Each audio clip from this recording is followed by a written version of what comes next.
আসসালামু আলাইকুম viewers, DC circuit Bangla tutorial video সিরিজে আপনাদের সবাইকে স্বাগতম।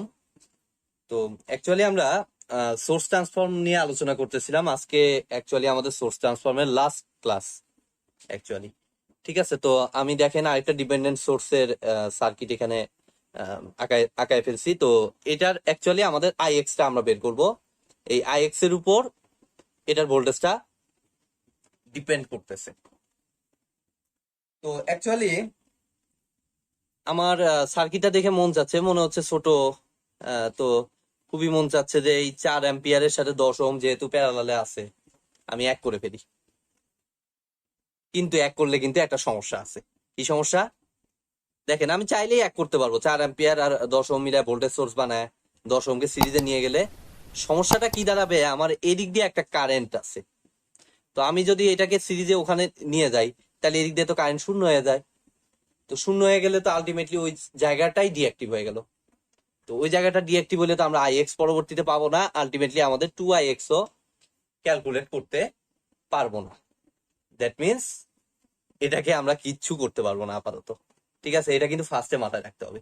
আগেরটাতে পারছি, হ্যাঁ আমি বলতেছি, আগের ক্লাসে আমি যেটা করাইছি সেটাতে পারছি, কারণ এখানে অ্যাকচুয়ালি ছিল ভোল্টেজ।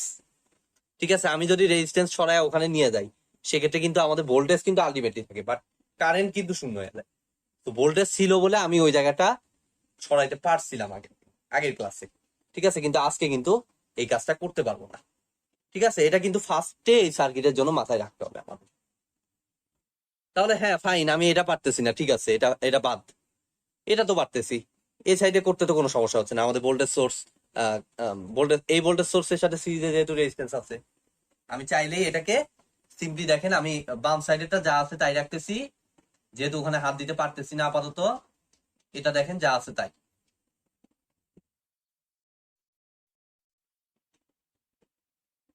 10 ওহম আইএক্স, এখানে কত ছিল? 4 অ্যাম্পিয়ার। এগুলো যা আছে তাই।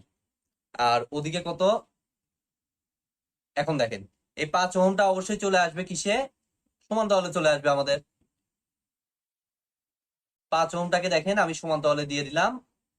আর ভোল্টেজ সোর্সের দিক হচ্ছে, প্লাসটা হচ্ছে নিচের দিকে। দ্যাট মিনস আমাদের কারেন্ট সোর্সের ডিরেকশনটাও, ডিপেন্ডেন্ট যে কারেন্ট সোর্সটা পাবো সেটা ডিরেকশনও হবে নিচের দিকে। এবং ভোল্টেজ থেকে কারেন্ট পাওয়ার উপায় কি? V/R। তাহলে 2IX/5। তাহলে 2/5 আমার কত আসতেছে? 2/5 0.4IX। এটা কারেন্টটা আসতেছে 0.4 ইন্টু IX।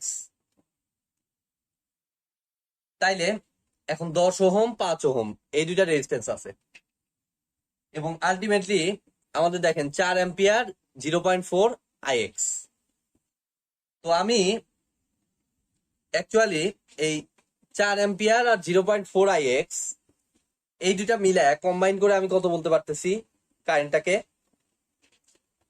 এটা এটা দেখেন উপরের দিকে আছে, 4 অ্যাম্পিয়ারটা উপরের দিকে আর 0.4IX-টা নিচের দিকে আছে।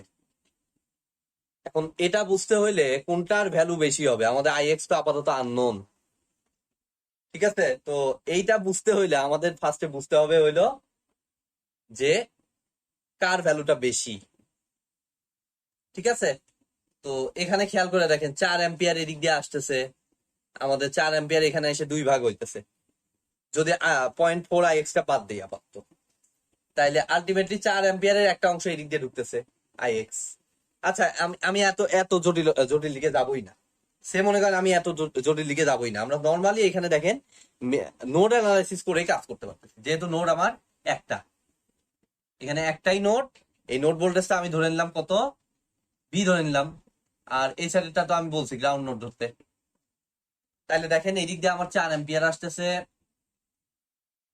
এদিক দিয়ে দেখেন I1 এদিক দিয়ে তো আইএক্স দিয়ে দিচ্ছে, এদিক দিয়ে যাচ্ছে মনে করেন I1, আর এদিক থেকে আসতেছে 0.4IX। ঠিক আছে, এখন সিম্পলি আমি নোড অ্যানালাইসিস যদি করি, তাহলে 4 অ্যাম্পিয়ার ঢুকতেছে, 4 অ্যাম্পিয়ার ঢুকতেছে, তারপর আর কি একে ঢুকতেছে প্লাস 0.4 IX ও ঢুকতেছে। সরি, আমার এটা ডিরেকশনটা ভুল হয়েছে, 0.4 IX তো এদিকে, তাহলে এটা এখানে হবে না। 4 ইজ ইকুয়াল টু কত হবে আমাদের, IX plus I1 plus 0.4 IX, তাহলে আমাদের 1 plus 1.4 IX plus I1 is equal to 4, 1 number equation.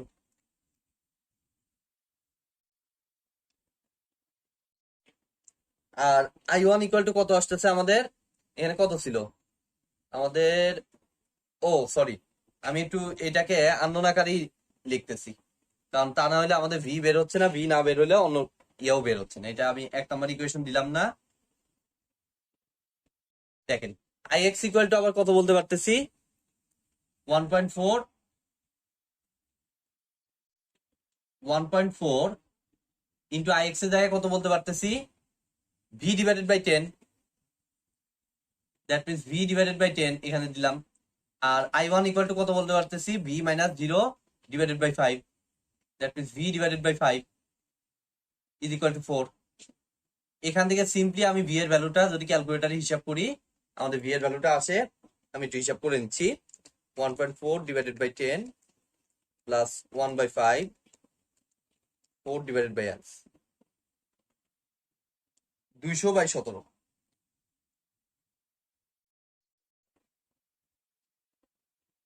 200/17 volt. এখন আমাদের মেইন টার্গেট হলো IX বের করা। তো IX ইকুয়াল টু অ্যাকচুয়ালি কি, V minus 0 divided by 10, that means V by 10। তাহলে এই যে ভি এর ভ্যালু তো পেয়ে গেছি আমরা, তো ভি ডিভাইডেড বাই 10, জাস্ট খালি এই ভ্যালুটাকে 10 দিয়ে ভাগ করলে আমাদের ফাইনাল অ্যান্সারটা আসা উচিত 1.176 অ্যাম্পিয়ার। এইটা হলো আমাদের কাঙ্ক্ষিত রেজাল্ট, যেটা আমি কোশ্চেনে চাইছি, 1.176। ঠিক আছে, আমাদের এই ডিপেন্ডেন্ট সোর্সের ক্ষেত্রে কিন্তু মানে মেইনলি যে পয়েন্টের ইয়েটা করতেছি সেটা কিন্তু খেয়াল রাখতে হবে, নিউট্রাল করতে পারবো না আমি চাইলেই। ঠিক আছে, তো এই তো আমাদের সোর্স ট্রান্সফরমেশন শেষ।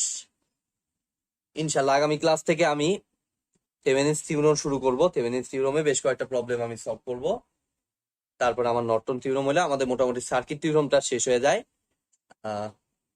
এই তো আজকের মতো ভিডিওটি এই পর্যন্তই।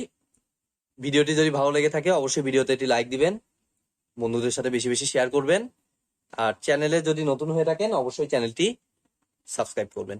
ধন্যবাদ।